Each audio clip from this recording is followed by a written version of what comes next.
بسم الله الرحمن الرحیم. سلام و ادب و احترام دارم خدمت شما بینندگان و همراهان ارجمند پایگاه اطلاع رسانی معیارجل. خوشحالم که با یک گزارش دیگه در خدمت شما سروران و همراهان ارجمند هستم. میهمان امروز برنامه گفتمان ما جناب آقای جمال شاه دوست، یکی از نخبگان و چهره‌های موفق استان سیستان و بلوچستان هستش که به دعوت ما لبیک گفتن و در دفتر ما حاضر شدن. امیدواریم که این گزارشی که تقدیم حضورتون میکنیم رو ببینید و بپسندید. یک بخش کوتاه رو میبینیم و مجددا برمیگردیم، در خدمتتون خواهیم بود. با ما همراه باشید.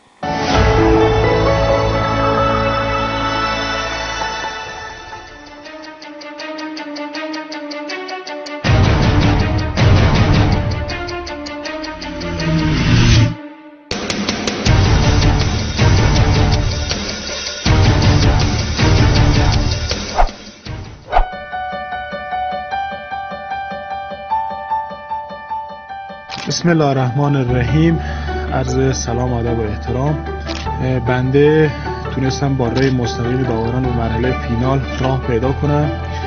یه اجرای بسیار خوبی رو داشتم و تونستم اون چیزی که در مورد استانم بود رو به نحو احسن اجرا کنم. مورد پسند داورا واقع شد.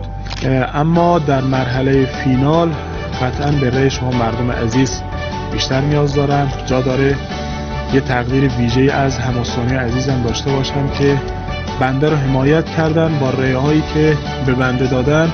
برای سایر عزیزانی که در این برنامه حضور دارن آرزو موفقیت دارم. انشالله که برنامه اتون بتونه زمین ساز رشد و ترقی سایر افراد در کشور بشه.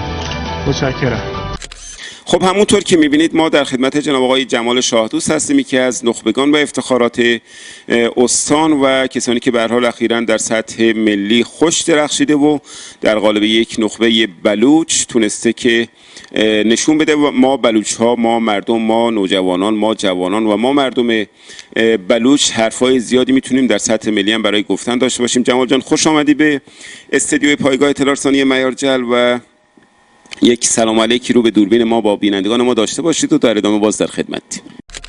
بسم الله الرحمن الرحیم. عرض سلام و ادب و احترام دارم خدمت هم‌استانی‌های عزیزم، بینندگان و همراهان پایگاه معیارجل و بگم که پایگاه معیارجل یکی از ظرفیت‌های خیلی بزرگ استانمون هستن در سطح رسانه و اطلاع رسانی و جمال شادوست هستم. آقای جلالزایی هم لطف کردن معرفی کردن. در خدمت شما هستم. سلامت باشی جمال. چه خبر؟ به ما بگو که تازگی ها اسمت سر زبون ها افتاده و البته من دور جمال شادوست رو میشناسم، یکی از اون دست جوون ها و برای بچه های خوبی هستش که سال هاست در حالا مسیرهای مختلف علمی، فرهنگی، جهادی و کلا مسیرهای رو به رشد خیلی خوبی رو داشته و افتخار آفرینی های زیادی داشته و سالهاست میشناسمش. تازگی جمال حالا یه افتخار بزرگی کسب کردی. اول به ما بگو تحصیلات چیه و چی شد که احساس کردی که میتونی در مسیر قرار بگیری که به هر حال افتخار بشی برای مردم و جامعه خودت؟ بنده فارغ التحصیل رشته مهندسی کشاورزی هستم از دانشگاه سیستان و بلوچستان واحد سرابان. خب رشته تحصیلیم کشاورزی بود. از دوران دبیرستان دوست داشتم توی کارهای جهادی حضور داشته باشم. یادم اولین کار جهادی رنگ‌آمیزی مدرسه بود. از اونجا یه خورده روحیاتم با کارهای جهادی بیشتر شد. در دوران دانشگاه با توجه به اینکه رشته تحصیلیم کشاورزی بود، تو بحث آفات درخت خرما ورود کردیم، یه تیم جهادی تشکیل دادیم و این شد که رفته از سال 85 شدیم یه جهادگر. از سال 90 و بعد فعالیت ها بیشتر شد و سال 95 یه طرح رو من دادم در حوزه کشاورزی و دام بود. خودم ورود کردم، به صورت عملا ورود کردم، شکست خوردم، ولی این شکست باعث شد که به این موفقیت دست پیدا کنم. خوشحالم از این که مردم جانانه حمایت کردن، واقعا حمایت کردن. سرمایه‌های بزرگ استان ما هم مردم هستن. خیلی خوبه. ما به هر حال در این روزهای اخیر دیدیم که چقدر زحمت کشیدی و چقدر به هر حال مردم هم حمایت کردن. اصلا این استارت این اتم از کجا شکل گرفت؟ چی شد اصلا؟ حالا یه مقدار در موردش توضیح بده و چی شد که اصلا به این مسیر رفتی و اصلا خود این برنامه هدفش چی بود؟ یعنی انتها و اون چشم انداز این مسیری که شما توش قرار گرفتی چی بود براتون؟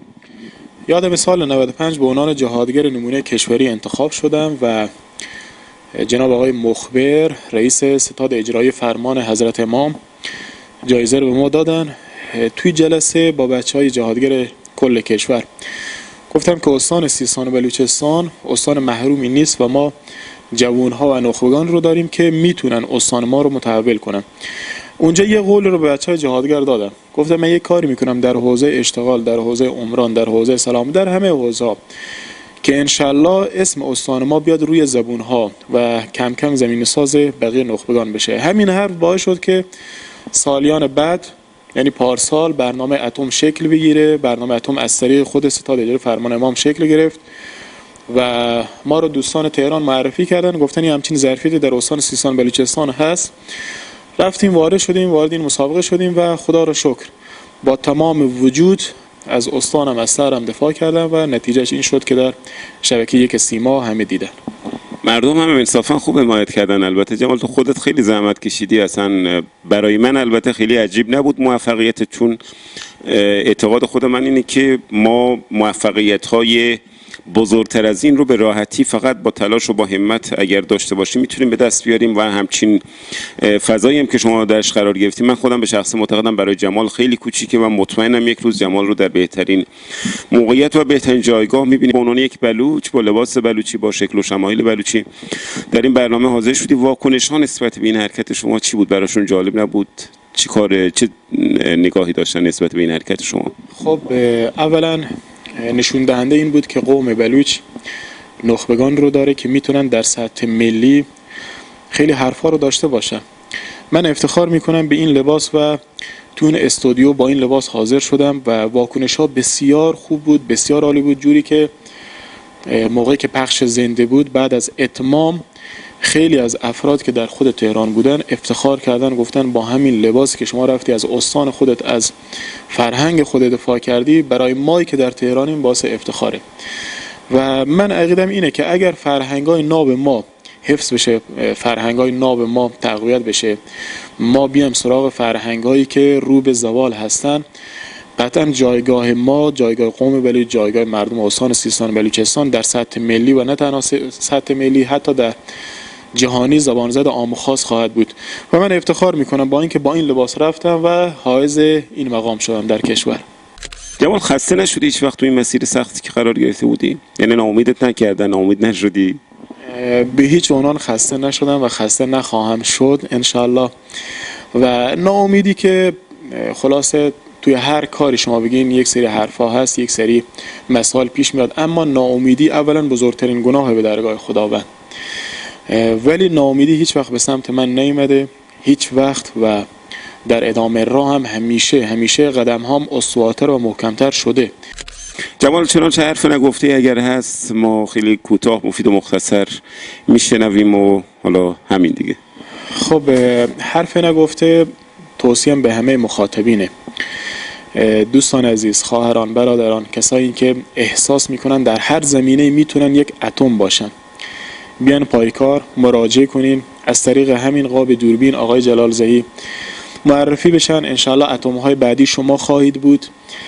یه آیه قرآنی هست که ان الله لا یغیر ما بقوم حتی یغیر ما بانفسهم، خداوند سرنوشت هیچ قومی رو تغییر نخواهد داد مگر اینکه خود اون قوم بخوان تغییر رو حاصل کنن.